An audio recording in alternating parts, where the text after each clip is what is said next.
Hello everyone, आप लोगों का स्वागत है मेरे चैनल में। हम लोग जो हमारा पदार्थ विज्ञान का टॉपिक था वो हम लोग कंप्लीट करेंगे, है ना। पदार्थ विज्ञान फर्स्ट हमारा हो गया था, सेकंड के कुछ चैप्टर रह गए थे। एक्चुअली मेरा थोड़ा डेंटिस्ट के पास मेरा आरसीटी हुआ था, दैट्स वाई मैं बोल नहीं सकती थी, इसलिए इतना डिले हुआ, है ना। अब जो है हम कंटिन्यू करते हैं। तो हमारा प्रत्यक्ष प्रमाण हो गया था। प्रत्यक्ष प्रमाण में सबसे पहले जो बाधक कारण 8 हैं ये भी इम्पॉर्टेंट है, ये उस दिन नहीं बताए थे। तो अति दूर होना, अति समीप पे होना, इंद्रियों में घात हो जाएगा, जैसे आँखों में चोट लग जाएगी, है ना, या आपके इंद्रियां काम नहीं करेंगी तो भी आप प्रत्यक्ष के बाधक कारण में हो जाएगा। मनो अनव स्थिता, मतलब आप यहाँ बैठे हो क्लास में बट आपके मन में कुछ और चल रहा है तो भी आपको प्रत्यक्ष का बोध नहीं होगा। सूक्ष्मात बहुत सूक्ष्म होगा। व्यवधान आ जाना, अभिभावात और समानाभिहारात, ये जो 8 चीज़ें होती हैं प्रत्यक्ष में बाधक कारण होते हैं, ये भी इम्पॉर्टेंट है। अब नेक्स्ट पे आते हैं। नेक्स्ट प्रमाण कौन सा है? नेक्स्ट प्रमाण है आपका अनुमान प्रमाण।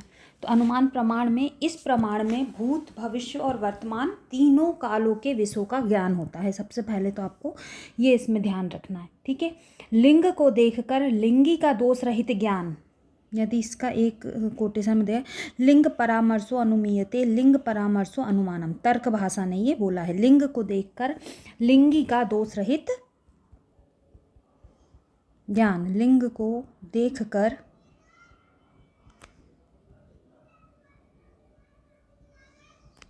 लिंगी का दोष रहित ज्ञान होना क्या कहलाता है?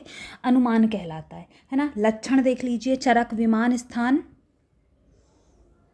4 के चौथे श्लोक में बना है। अनुमानम थलु तर्को युक्त अपेक्षितः, मतलब अनुमान जो होता है वो युक्ति की अपेक्षा करता है। अनुमानम नाम तर्को, एक खलु है एक नाम है। खलु यानी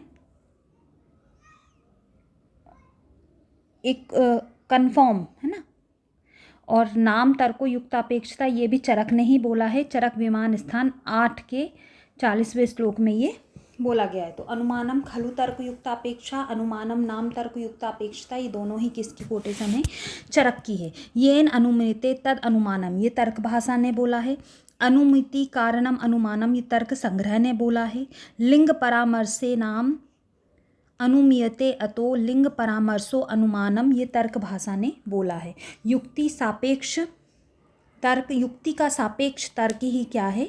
अनुमान है ना। देखिए त्रिकालिक प्रमाण देख लीजिए यहाँ। त्रिकालिक प्रमाण मतलब जिससे तीनों काल का ज्ञान होता है। तो पहला तो अनुमान, मैंने आपसे पहले ही बोल दिया, इसमें तीनों कालों का ज्ञान होगा। युक्ति और आप्तोपदेश, ये जो 3 प्रमाण होते हैं ये तीनों कालों का आपको ज्ञान देते हैं, ठीक है।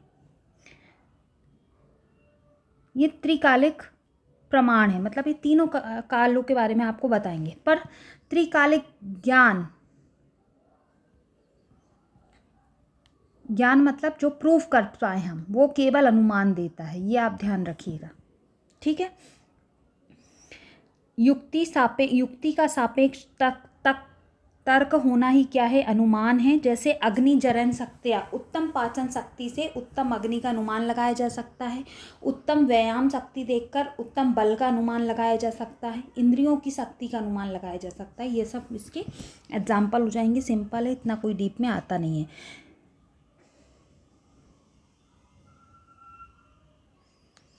परामर्श किसको बोलते हैं? व्याप्ति विशिष्ट पक्ष धर्मता ज्ञानम परामर्श।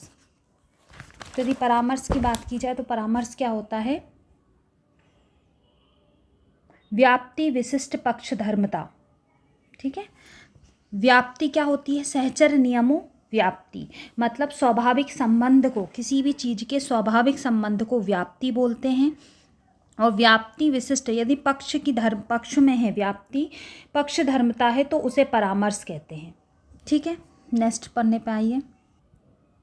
व्याप्ति के भेद इंपॉर्टेंट है, पूछा गया क्वेश्चन है कि व्याप्ति के कितने भेद होते हैं। तो व्याप्ति के 2 भेद होते हैं, अन्वय और व्यक्तिरेत। अन्वय यानी जो भाव रूप में हो, यत्र यत्र वहनी तत्र तत्र धुआं, मतलब जो है, जहाँ जहाँ अग्नि है वहाँ वहाँ धुआं है, ये व्याप्ति है। व्यक्तिरेत यानी जो अभाव स्वरूप में है, तो जहाँ अग्नि नहीं हो सकती वहाँ धुआं भी नहीं हो सकता, जैसे जलाशय। तो ये अभाव स्वरूप में व्यक्तिरेत आ जाएगा और भाव स्वरूप में अन्वय आ जाएगा। व्याप्ति के भेद बहुत इंपॉर्टेंट है, ठीक है।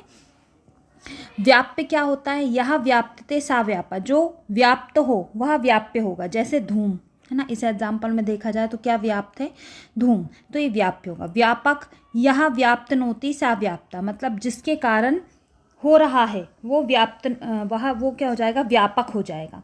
तो यहाँ व्यापक क्या है, अग्नि के कारण धूम हो रहा है, तो व्यापक क्या हो जाएगा, अग्नि हो जाएगी, है ना। पक्ष धर्मता क्या होती है, व्यापश्च पर्वतादि वृत्ति, जिसमें व्यापक विद्यमान हो वो पक्ष धर्मता होती है। जैसे धूम का, अग्नि के, धूम का पर्वत पे रहना, तो पर्वत क्या है, इसकी पक्ष धर्मता है।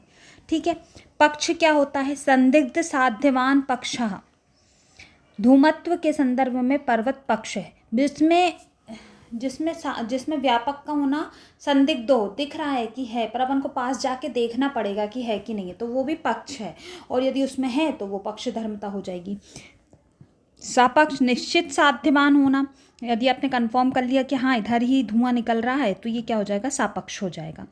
विपक्ष निश्चित साध्य अभाव विपक्षता, और जिसमें आपने प्रूफ कर दिया कि नहीं है, वो क्या हो जाएगा, आपका विपक्ष हो जाएगा। ये सिर्फ एक बार पढ़ने के, कई बार छोटी छोटी कोटेशन उठा के दे देते हैं, जैसे सा व्याप्ते सा व्यापः, सा व्याप्त नेति सा व्यापकः, इस टाइप से पूछा जा सकता है, तो ये आप थोड़ा देख लीजिएगा। ठीक है। अनुमान के भेद बहुत इंपॉर्टेंट है, पूछे गए क्वेश्चन है। अनुमान के तर्क संग्रह के अनुसार दो भेद होते हैं, स्वार्थानुमान, परार्थानुमान। स्वार्थानुमान स्वयं के ज्ञान के लिए यूज होता है, अन्य किसी को समझाने के लिए परार्थानुमान यूज होता है। परार्थानुमान के लिए पंच अवयव वाक्य का प्रयोग करते हैं। एक बार क्वेश्चन आया है कि पंच अवयव वाक्य का प्रयोग किसके लिए करते हैं, तो स्वयं के समझने के लिए नहीं करते, दूसरे को यदि समझाना है तो हम परार्थानुमान के लिए पंच अवयव वाक्य का प्रयोग करते हैं। तो पंच अवयव वाक्य देख लेते हैं, इंपॉर्टेंट है ना। परार्थ सिद्धि हेतु यूज होता है, प्रतिज्ञा हेतु, उदाहरण, दृष्टांत, उपनयन, निगमन। प्रतिज्ञा मतलब जिस किसी सिद्धि हेतु जो सिद्धांत वाक्य है उसे प्रतिज्ञा कहते हैं। साध्य निर्देशः प्रतिज्ञा। हेतु, साध्य का जो साधन है, कार्य का जो कारण है, उसका जो हेतु होता है उसे हेतु कहते हैं, है ना। साध्य का साधन हेतु कहलाता है। उदाहरण, दृष्टांतो नाम यत्र मूर्ख विदुषा बुद्धि साम्यम यो वर्णा वर्ण्यति, जो मूर्ख बुद्धिमान सभी को समझ जाए उसको उदाहरण बोलते हैं। उपनयन, उदाहरण के अनुसार साध्य का समर्थन करना उपनयन कहलाता है। निगमन, हेतवो उपदेशात प्रतिज्ञा पुनर्वचनम निगमन, और वापस से अपन ने प्रूव कर दिया, प्रतिज्ञा करी कि हाँ इस पर्वत में धुआं है, हेतु दिखा दिया कि देखो वो धुआं निकल रहा है, जहाँ जहाँ धुआं होता है वहाँ वहाँ अग्नि होती है, जैसे अपना चूल्हा, गैस का चूल्हा। उपनयन, जैसे कि गैस के चूल्हे में अग्नि होती है वहाँ धुआं होता है, ऐसे यहाँ धुआं है तो यहाँ अग्नि होगी। और ये निगमन, यदि हमने वापस रिपीट किया, पुनर्वचन निगमन, यदि वापस से हमने हमारी प्रतिज्ञा बोली तो उसको क्या बोलते हैं, निगमन बोलते हैं। ठीक है। अगला जो इम्पोर्टेंट है वो ये भी है कि भेद कितने बताए हैं न्याय दर्शन ने, 3 बताए हैं, और 2 भेद किसने बताए थे, तर्क संग्रह ने बताए थे। ये इंपॉर्टेंट है। पूर्ववत, शेषवत, समानवत। पूर्ववत मतलब कारण से कार्य का अनुमान होना, जैसे बादल को देखकर वर्षा का अनुमान होना।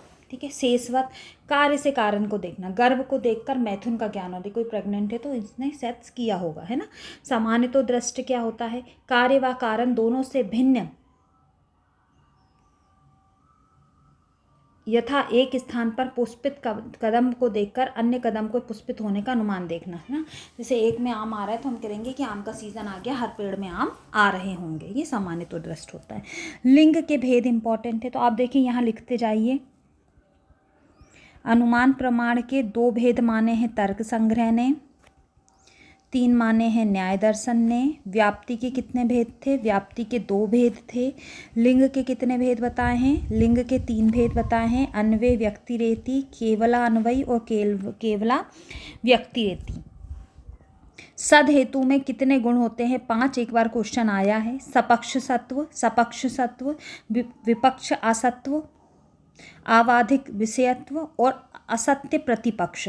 ठीक है। ये जो सद हेतु हैं उसके कितने गुण बताए गए हैं, 5, एक बार क्वेश्चन आया है। हेत्वाभास के भेद बहुत इंपॉर्टेंट है, लिख लीजिए आप यहाँ ना, ये इनके सिर्फ यही आते हैं कितने टाइप के होते हैं। तो हेत्वाभास कितने टाइप के बताए हैं, 5 टाइप के। साव्याभिचार, विरुद्ध, सत्प्रतिपक्ष, आसिद्ध और बाधित। फिर साव्याभिचार के 3 भेद बताए हैं। साधारण तत्र साध्य अभाववत वृत्ति साधारणो अनेकांतिकः, यथा यह बेल है क्योंकि इसमें सींग है ना। असाधारण सर्व सपक्ष विपक्ष व्यावृतः पक्षमात व्यक्तिर साधारणः, यथा सत्य नित्य है क्योंकि इसमें सब तत्व पाया जाता है। सिर्फ आपको मैं ये इसलिए इतना डिटेल में हम इस लोग इसलिए नहीं जा रहे हैं, इसको समझ इसलिए नहीं रहे हैं क्योंकि कन्फ्यूज़न क्रिएट होता है अनुमान में, और इसमें से सिर्फ यही क्वेश्चन पूछे जाते हैं कि छल के कितने भेद हैं, अहेतु कितने प्रकार के होते हैं, व्याप्ति के कितने भेद हैं, अनुमान के कितने भेद हैं, डिजिट्स पूछी जाती हैं, तो आप वही याद करेंगे तो बेटर रहेगा। ठीक है। अनुपसंहारी अन्वय व्यक्ति रेती दृष्टांत रहितो अनुपसंहारी, यथा सब कुछ अनित्य है प्रमेय होने के कारण। विरुद्ध, विरुद्ध क्या होता है? साध्य अभाव व्याप्तो हेतु विरुद्ध, हवा भारी है क्योंकि यह रिक्त है। ठीक है, विरुद्ध है, रिक्त चीज़ तो हल्की होती है ना, तो ये बोल रहे हैं हवा भारी है क्योंकि ये रिक्त है, तो विरुद्ध जो हो वो विरुद्ध हो जाता है। सत प्रतिपक्ष साध्य अभाव साधकम हेतवर रशिचा सा प्रतिपक्ष, शब्द नित्य है श्रवण किए जाने के कारण। असिद्ध के कितने भेद होते हैं ये भी पूछा गया है क्वेश्चन। ठीक है, तो असिद्ध के भी कितने भेद होते हैं? 3 भेद होते हैं, आश्रय असिद्ध, स्वरूप असिद्ध और व्याप्त असिद्ध। आश्रय असिद्ध क्या होता है? जब आकाश का कमल सुगंधित है क्योंकि इसमें जलाशय के कमल के समान कमलत्व है। स्वरूप असिद्ध शब्द गुण है क्योंकि यह आँख से दिखाई देता है।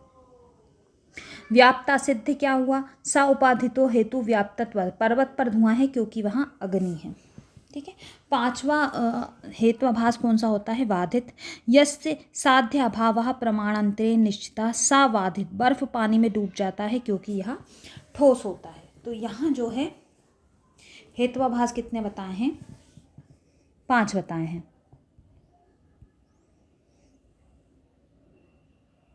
तो हम लोगों ने लिख लिया था। अनुमान कितने प्रकार के होते हैं? 2 प्रकार के भी बताए हैं और 3 प्रकार के भी बताए हैं। 3 प्रकार के न्याय ने बताए हैं, 2 प्रकार के तर्क संग्रह ने बताए हैं। ठीक है। हेत्वाभास कितने होते हैं? तो हेत्वाभास 5 होते हैं, है ना। प्रमा कितनी होती है? प्रमा 3 प्रकार की होती है। अप्रमा भी 3 प्रकार की बताई है।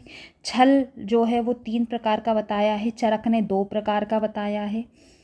अहेतु भी 5 प्रकार के होते हैं। व्याप्ति के 2 भेद बताए हैं और शब्द के 4 भेद बताए हैं। तो ये जो है ये डिजिट्स बहुत पूछे जाते हैं, तो इनको आप ध्यान रखिएगा।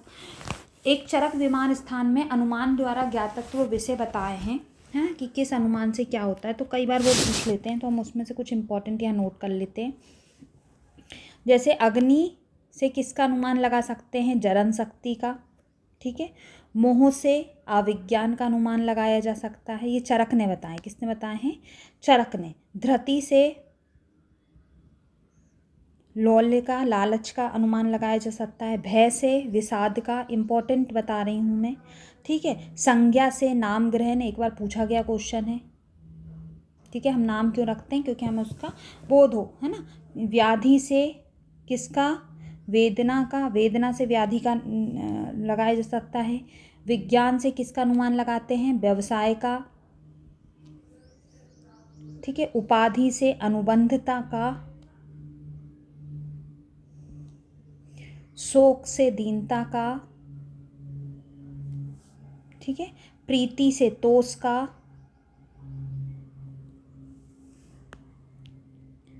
गृहिणी के मृदु दारुण होने का किससे? प्रश्न से। ठीक है, कैसी आपको पोटी आती है, कैसे आपको मोशन जाते हैं, इससे ही हम गृहिणी का अनुमान लगा सकते हैं। मेधा से ग्रहण शक्ति का, कोई कितना IQ अच्छा है उसकी ग्रस्पिन पावर से हम लोग देखते हैं। गुण लिंग व्याधि का उपसे अनुपसे से लगाया जा सकता है ना। द्वेष से प्रतिषेध, कोई किसी का कितना विरोध करता है, ये उससे उत्तर विरोध। क्रोध से अभिद्रोह। हर्ष से अमोद। श्रद्धा से अभिप्राय और वीर से उत्थान का। ठीक है। तो ये जो है कुछ चीज़ें इनसे अनुमान ज्ञातत्व विषय बताए हैं चरक ने, तो यहाँ भी ये नोट कर लीजिए। इसके आगे जो है हम देखेंगे तर्क और आप्तोपदेश, वो हम नेक्स्ट वीडियो में लेते हैं। आज के लिए इतना ही। नेक्स्ट वीडियो में हम प्रमाण खत्म करके अर्थापत्ति वगैरह भी छोटे छोटे प्रमाण हैं उनके बारे में भी डिस्कस करके प्रमाण खत्म करेंगे। ठीक है, थैंक यू।